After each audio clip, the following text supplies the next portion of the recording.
Welcome to Circular Firing Squad. I'm Marty, a counseling faculty at Kent State University and a host for Circular Firing Squad.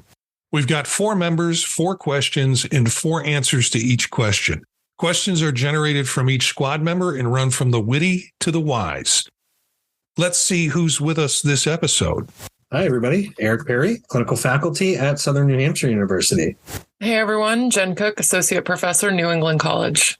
Hello, Elliott Ingersoll, professor of, the hell am I a professor of? Counseling at Cleveland State University and wearer of black T-shirts and host of Apply Topically. That was the other thing. I think I'm going to leave that in unedited, Elliott. We're missing 2 people tonight.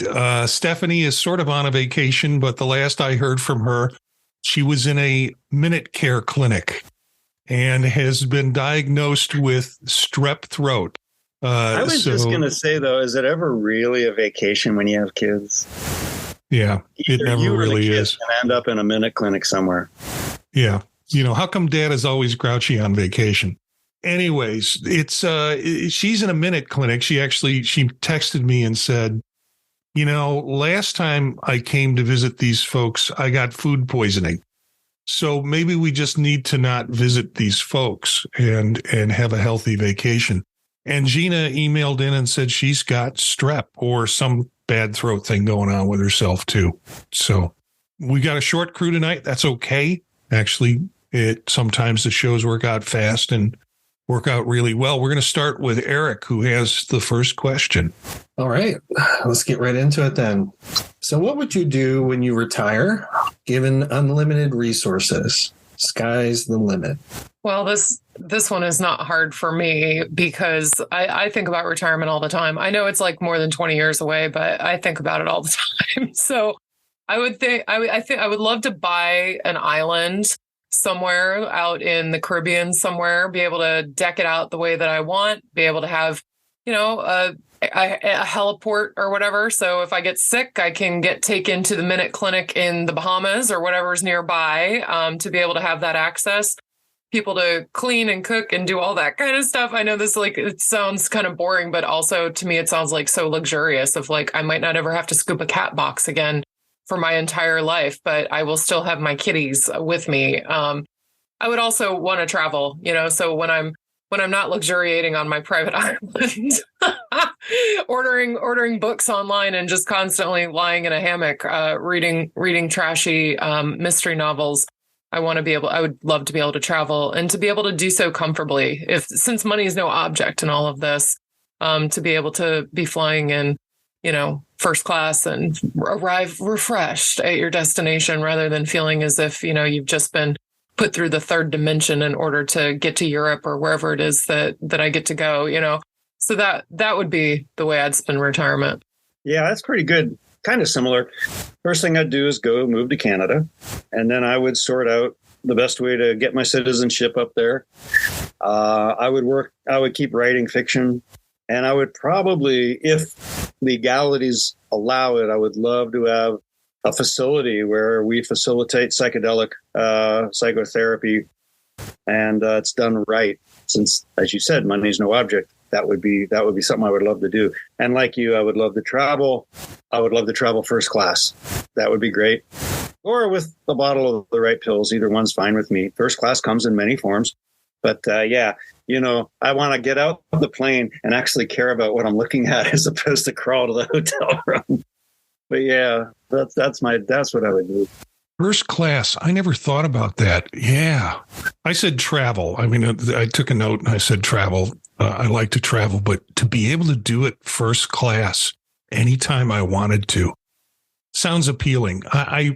There's probably a lot of places that I'd like to go or like to try and go, but travel, definitely. I think the second thing that I thought of was every place that I've lived in, the kitchen has been too small for my cooking desires. Now, the thing is, I don't want to move out of the house I'm in now, but we do have a smallish kitchen for the way I like to cook. And so I don't know what we'd have to do. We'd have to maybe give up the living room table or something to expand the kitchen. But I would like a larger kitchen so I can do different styles of cooking and have more counter space and more utensils to work with. Yeah, so that would be the other. And then, of course, never run out of technology, unlimited technology. You know, we kind of all thought about first class, and I was thinking of a Bill Maher joke. There are two types of people, those who fly privately and those who wish they could. All right, well, park me in the wish category, I guess. I mean, I don't know. I think about this a lot. But actually, the question came from having a conversation with my significant other, and we have two very different visions of what this might look like. So I don't know how that's going to work out. The running joke is my second wife will be fine with it. But then you won't have the unlimited resources. yeah, it's true. Fair point. For me, it's close to the water and lots to read or listen to as things go. I'm really into podcasts and audiobooks, and I'm at the point in my life where I enjoy somebody reading to me again as opposed to doing the work myself. But I like to be close to the water. I find the thing that I miss most where I'm at now is being somewhere where water is close. So just having access to a beach, to a place to swim, sun, those things become more and more important for me each year. So I find we spend more and more time going to places that have that. And I know retirement's going to have to be about that for me. So sunny, warm, and stories. That's really my retirement picture. I'm curious, Eric, where's your first wife going to be settling? Wherever she chooses. But not sunny and warm with water. Yeah, no, she likes the seasons. She likes to have all four. I'm partial to one or two tops. So I prefer the warm. She likes them all. She might change her mind when breaking a hip comes into the equation. Yeah, that's true. Yeah, I'm playing the long game here, Jen. Yeah, exactly. I'm like, look, you may change your mind when you see that icy sidewalk and you think, you know what? 6 months in rehab in the hospital doesn't sound like what I'm interested in. Right? I'm making notes right now. You do have the option to stay inside. I don't. But you can learn to cross-country ski. That sound like valid ideas. I'm just not interested in either. Fair enough. Like everyone's talking about, isn't it great the sun's out longer? Isn't it great the sun's out longer? And I'm like, oh, yeah, you weirdos, go have your little barbecue in 30 degrees with the wind blowing and go soak up the sun. It's just so gorgeous. Yeah, what's up with all the wind and the rain lately? It's putting a damper on my extra hours of sunlight right now. Come on now. California sent it, if you can believe that. Yeah, well, California's always got one for us, right? All right, I got the next question. How many times a day do you respond to work emails, and how did you land on your approach?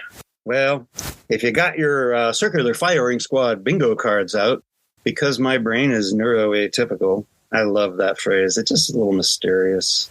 Yeah, I have ADHD. I'm neuroatypical. Wait till you watch me order a bottle of wine. You won't believe it. I respond as they come in because, now here's the thing. This is the way I am. Like, people wonder why I don't want to have a lot of conference calls during the day. Well, I obsess over them. I'm like, oh, is it time? Oh, is it time? Oh, is it time? It's not easy for me. So when I'm I'm working on articles, I'm working on course prep, there's an email. I'm like, oh, answer, done. So as many as come in a day, and it could be 50, 100, I just do them as they come. And it's an organic flow. So there wasn't any great scheme to it. It just felt right. Wow. I am impressed with that, Elliott. I tried to avoid doing them as soon as they come in, but unfortunately they show up on my screen and I am pulled away for a lot of them. And then some of them, it's like, nah, I don't have the time to switch that much focus to deal with that much email. So I've gotten into a habit of flagging ones that I know I have to get back to, ones that are important and ones that are going to take probably more of my time than a quick yes or no answer. I basically check and flag, and then respond probably twice a day when I get tired of doing whatever I've been doing, sometimes more. And what I'll do every morning is go back through the previous day's email to see if I've responded or I've ignored it, and address it if I have to address it immediately. So I don't know. I started off really where Elliott is and really thought it was more productive to answer things as they came in. I kind of moved away from that because I've noticed that my productivity just really, I can't task switch that much. That being said, I got about an hour of one task in me before I need to do something else. So sometimes email will be the thing I'll jump to and sit with for a while. But I've started now organizing priority contacts. So, my director or supervisor or whoever contacts me, those are going to be things I get to rather quickly or kind of in the moment. And everything else I let sit. I try to only hit emails twice a day, 3 times tops, when I start in the morning, before I break for lunch, and then before the end of the day. It's not to say things don't come out and I don't respond in the middle there sometimes. But I have those priority contacts set so that it, will flag those for me that they need to get done quickly. And even those, not every person on that list is sending me an emergency email. Sometimes it's just a notification or something I need to read or something of that nature. But, I've tried to make email the thing that I'm not jumping to.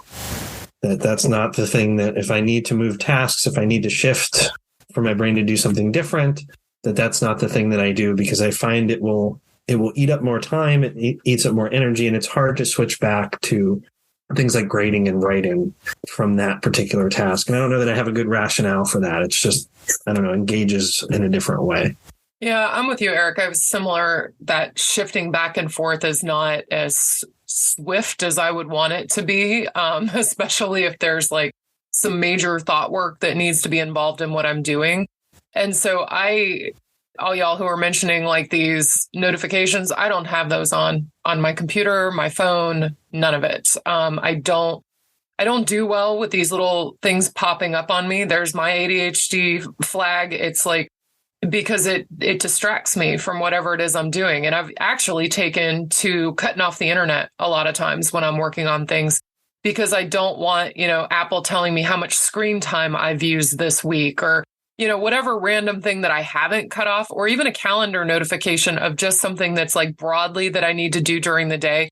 I'll get that on my phone. And when I'm working, my phone's turned over because I don't need to see my text popping up. I don't have audio text notifications turned on because I don't want to hear ding, ding, ding, ding, ding all day long, because again, I get distracted. So I used to be like you too, Elliott. When they came in, I just responded to them straight away. I used to respond from my phone. I do not respond to work email from my phone anymore. That was not it was no longer working for me, especially being in a fully online environment. And this sort of idea that you must respond within 45 seconds of receiving emails or Blackboard notifications or whatever, which is unreasonable.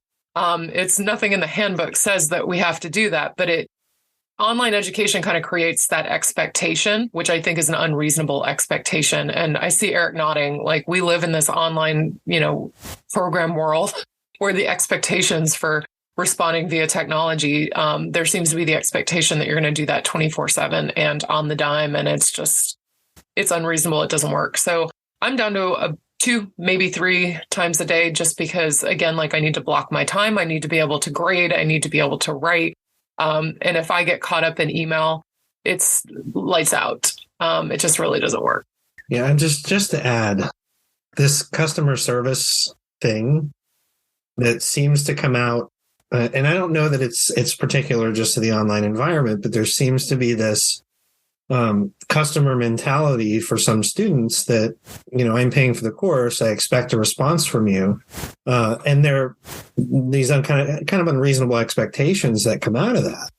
I post in my courses now, and when I have live meetings with students, I let them know, 24 hours, I'll get back to you. I don't work weekends. That's my boundary. So if you have questions about courses or course material, things come up. Unless by, some off chance I'm working a Saturday or Sunday, which I don't tend to do, you'll hear from me on Monday. So I set that pretty clear expectation really early on. And a lot of our due dates are on Sundays. So, students need to be prepared for the questions that they might have if they're going to have them over the weekend. And they have access to the entire course. So they can spend time walking through those assignments, watching the videos they post. They have the resources, but it's the mentality, I think, that bothers me, that they have this expectation that it's almost like instant message, but email communication was never intended to be that way. And there's a reason we don't have students on Teams, you know what I mean, as a part of this, because, there needs to be that expectation. And in the working world for counselors, it doesn't work that way either. There isn't this instant response to your inquiry or questions unless there's an emergency. And there is no academic emergency. I fall right into that camp. So sorry to jump on top of that, but you made some really good points and felt like, at least from my perspective, I needed to say it. I agree with you, Eric. We are not an emergency. No, but email, that's it. That's all I'm doing. I've either lost my phone most days or I didn't bring it. People say, what's your phone number? I'm like, well, here it is, but I'm not going to enter your data. I'm not going to do any of that. And if you call, I won't answer. So email me. Yeah, I think, this consumer mentality that's for another conversation, probably even another question to go through on the show. But there definitely has been a transition in higher ed with that. And I don't think it's just the students who come in with it. I think that it's propagated by administrators, and it's challenging to work with that. At least it is for me, because I consider being in a counseling program to be a choice and a privilege. This is a choice and a privilege to take this professional course of study toward a professional degree that's leading to licensure. That's a choice and a privilege to be able to do that. So I think sometimes we've lost that. So I'll stop there. But the consumer mentality is one that's a little bit challenging for me to navigate. It's tricky, and it kind of feeds into this next question, which is mine. Yeah, I did a lot of studying of Amazon, everything that's published on them. I think I've read it. And that obsessing about your customers, there's a point to that I found. Our admissions exploded throughout the pandemic, and it's because of certain things we did. But you still have to have these boundaries. And if you do some things, then everyone assumes, oh, well, you'll do this too. So this leads to my next question. How do you set boundaries with unreasonable students? My response to that, and this is all I've written in terms of notes, is what's unreasonable. I have a hard time filtering that. I know that I kind of have an internal reaction sometimes with students when they're asking me to do the impossible for them. And generally, it's the same way I dealt with unreasonable clients. I give them a long stretch of silence and give them an opportunity to kind of reflect on what they're really asking me to do. And then we'll maybe give them some feedback as to why I can't do that, or why that's not healthy for us to do that. Like for me to be at your beck and call whenever you feel you need it. So yeah, to me, it's hard to define what unreasonable. I'm lucky I haven't run into too many students like that in my life. But generally, it feels like I'm doing more engagement from sort of a therapeutic standpoint than I am from an educational standpoint. And I'm not there to be the therapist. So, yeah, I tend to have really direct conversations. And I think boundaries need to be that way. I think there needs to be really clear and well-defined boundaries. At the same time, I understand that the profession is complex. We talk about supervision just as an example. Supervision in counseling is not just monitoring you for tasks, right? It's, the taking care of the learning environment for students, ensuring that their needs are met, that they're well supported, that, you provide support and resources. All those things are necessary. But there's such an emotional component to this work that I see how students could get in a situation where they feel like that, they're comfortable coming to a faculty member for an emotional concern, right? Or something that comes up that isn't specifically related to their training as a counselor. And when I say directive, I don't mean mean, but I mean direct. Here's the ACA Code of Ethics. Here's why this boundary exists. Here's what we need. If you're bumping into this thing and it's affecting you, you need to be open to doing what it is that you're going to do for others, and that's engage in your own therapeutic work. So when you say, inappropriate boundaries, I think that's the one I've bumped into the most. Our students coming and saying, hey, I'd like to talk to you about this personal thing, and me having to go through that. There's a lot of support and resources in the literature for it. I think it makes for a really good conversation about being willing and open to doing your own work. So it's something that I think has to be directive. It has to be forward. And, I lean a lot, like I said, into the ACA Code of Ethics for that and those types of conversations. So that's the one I think I run into the most. Yeah, I was working on trying to define unreasonable for myself because I was like, well, how do I understand unreasonable? And I think that it comes down to, because I tend to be very direct as well. But I also tend to be very accessible. Like I am accessible. I am interested. I will help them, all those kinds of things. I think what happens is the demanding. I think that's the tip off for me about unreasonable, or pushing, like as you've described, Eric, with boundaries of I've already said that that's not my role, or I'm not doing that. So for example, like reading students' papers and giving them feedback before they turn it in. That's not something that I do. And I have expressed that if you need a proofreader, go to the Writing Center. If you want feedback on the specific assignment, the Writing Center might be able to help, or it might be helpful to talk to one of your colleagues in the class, so use each other as resources. But I already put a lot of time into when I grade your papers. So if you are asking me for feedback ahead of time, I'm not giving that. So what I would say as a demanding student is when they know that that's my position, and then they come back and they ask for it. The same thing with extra credit. On the first day of class, I do not give extra credit. The work that you have in the class is the points are inflated in some ways. You get points for things that you shouldn't even get points for. So there's your extra credit right there, So that's not something I give. But we get toward the end of the term and I hear, oh, I'm so close to not passing the course and I might get a C and have to retake it. Can I do extra credit? And it's like, no, you've had your chance.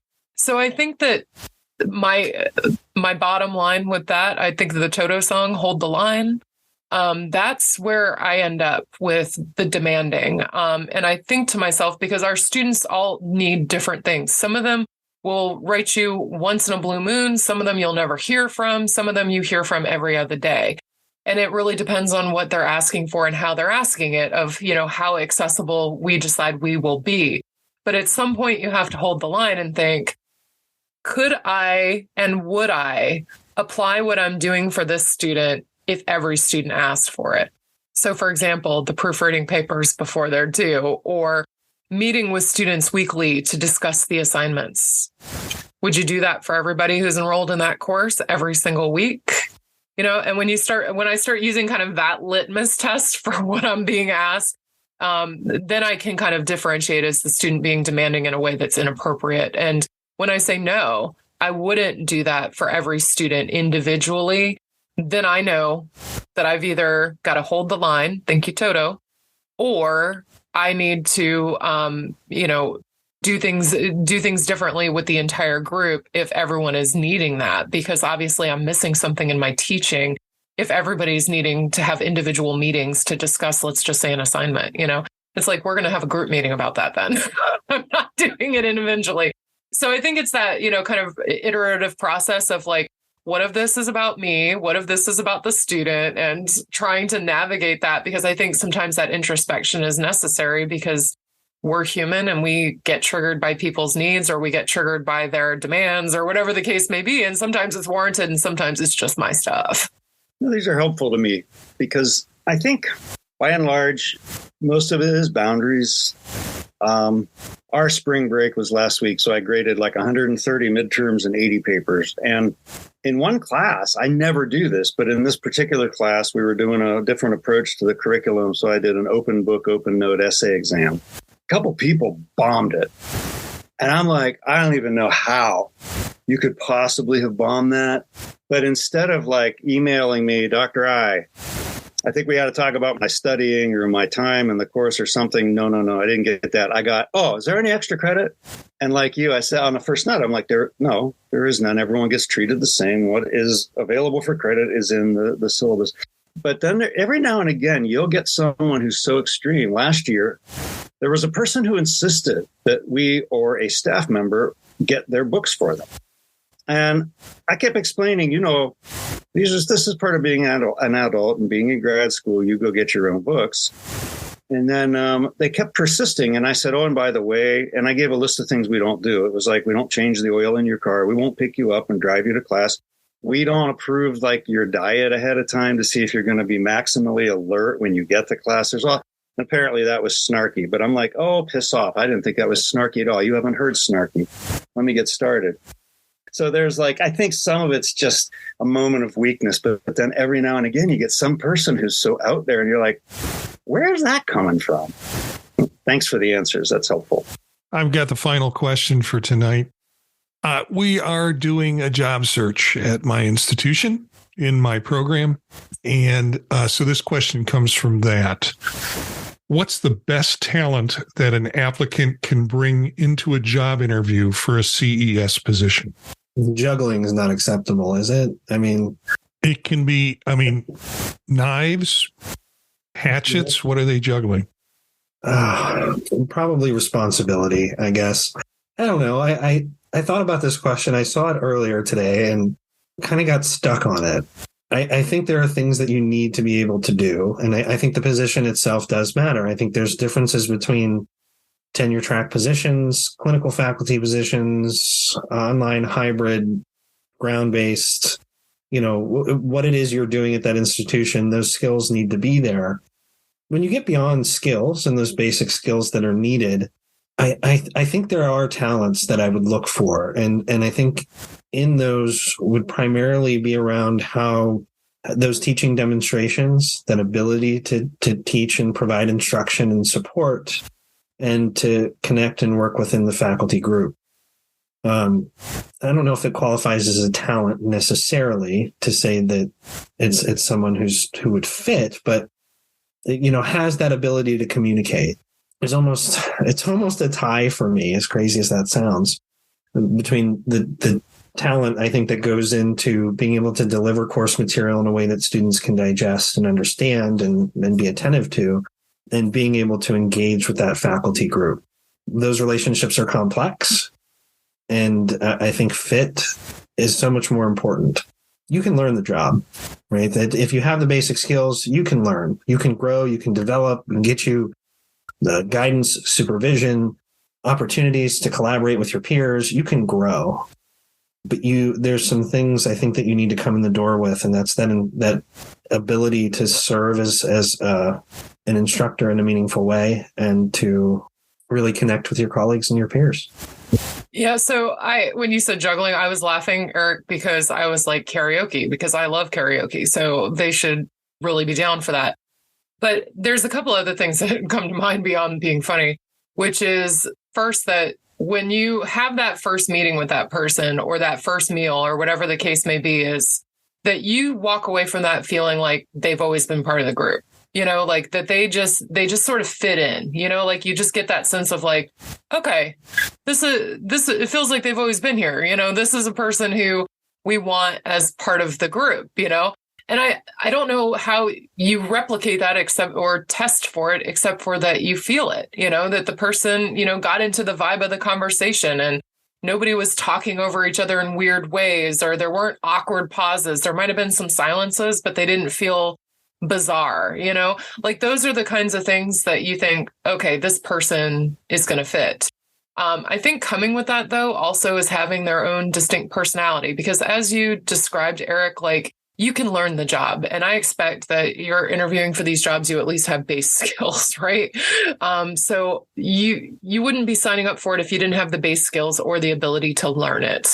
So that all kind of goes out the window for me. Like, I almost think like, well, why are we even doing a teaching demonstration? Like, what we should be doing is getting a group of students, a group of faculty, and going to do, the escape room or a ropes course or something, and seeing how we all work together, seeing how the person responds to pressure, like seeing how they bounce back when they inevitably don't grab that bar they have to jump out to get on a ropes course, And I know that sounds silly and nobody's ever doing that, but I think that that's where you see people is when they are in a natural environment doing a task with other people. Like, how do they respond? Did they take your head off? Like, did they laugh when they fell down? Like, those are the kinds of qualities, because again, like all these skills can be learned. I know that I'm still learning so many of them in terms of like next level, it's like, we're always like learning next level skills in the job, So it's like, well, how are you going to respond to those things? And not just the challenges, but what strengths are you going to demonstrate in the middle of it? Because you don't want it to be,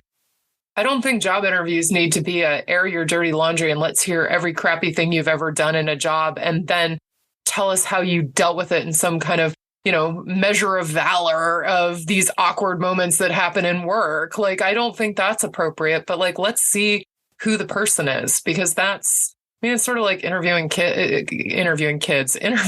applicants for the counseling program. It's like, you want to see if they have the wherewithal for this type of work. You want to see if they have the personal qualities to learn and adapt. Like, I think that that's what I want to see in my counselor ed colleagues that I'm going to be working with on the daily. And I hope that people are, if I'm applying for a job, that they'd be looking for the same thing of like, do you fit with us? Because if you don't, we need to call this now, So anyway, it's kind of a little different, but that's what I was thinking. Yeah, I agree. That sense of fit, and it's so hard to assess other than intuitively. I think for me, I'm thinking like in terms of Jane Lovinger's theory of ego development. I'm looking for ego maturity and the adaptability that comes with that, just some. And what I used to do when I was chair, not a lot of people didn't like this, but I would change the schedule for the applicant, and I wouldn't change their prep time. I would just say, well, this was going to be at 10. Now it's going to be at 2, because I wanted to see how do they respond to that. And, in most cases, it wasn't a big deal. But in a couple of cases where it gave me pause to reflect. I'm like, well, this is a very small thing. Things like this come up all the time. Now, on another level, I would say a musical talent or card magic, something like that, because if it's a tenure track, I don't think anyone after they get tenure is going anywhere. No one's going to move because there's no economic incentive for it. So you better have something to entertain each other over the next 30 years. I've just started bringing card tricks back into work because I'm like, hey, you know what? I have arthritic joints. It helps with them, and it's fun. Let's have some fun. Well, all good ideas. I realized when thinking about this question, everything that I look for in a job applicant is nothing what the university looks for in a job applicant. University grants and grant achieving capabilities. They're also interested in publications, and I'm not that interested in publications. I'm not that interested in how deep someone has gone down their own personal rabbit hole in research. What interests me, and I always have to keep this in check because, again, you're trying to service your program, but you're also trying to kind of have your own sense of connection, is if I think this person will make contributions to the program, because programs have a lot of work to do. And to have a faculty member or two sit on the side and not be part of a contributing group means that my workload goes up. And then the other thing is flexibility, being able to be flexible with the kind of changes. Elliott spoke to that, and Jenn spoke to personal fit, and Eric spoke a lot in terms of the capabilities of doing the job and making connections with students. I also like to find out how they take care of themselves. If they have something that they do that keeps them in balance. And the other question I have, and, Elliott and I live in the same town, but for me, I want to get a sense whether the candidate would want to stay here. Is this a town or an area that they would feel comfortable with? And I'm not sure all communities and all educational, where all institutions are necessarily in places where people want to stay for a long time. So I think it's not just fit with the candidate and the institution, but it's also fit with the candidate and the location of where they are. So none of those things are mount up to a hill of beans when it comes to what the university's needs are and sort of what the university's interests are. But That's my answer to the question. I've got a final shot question for us.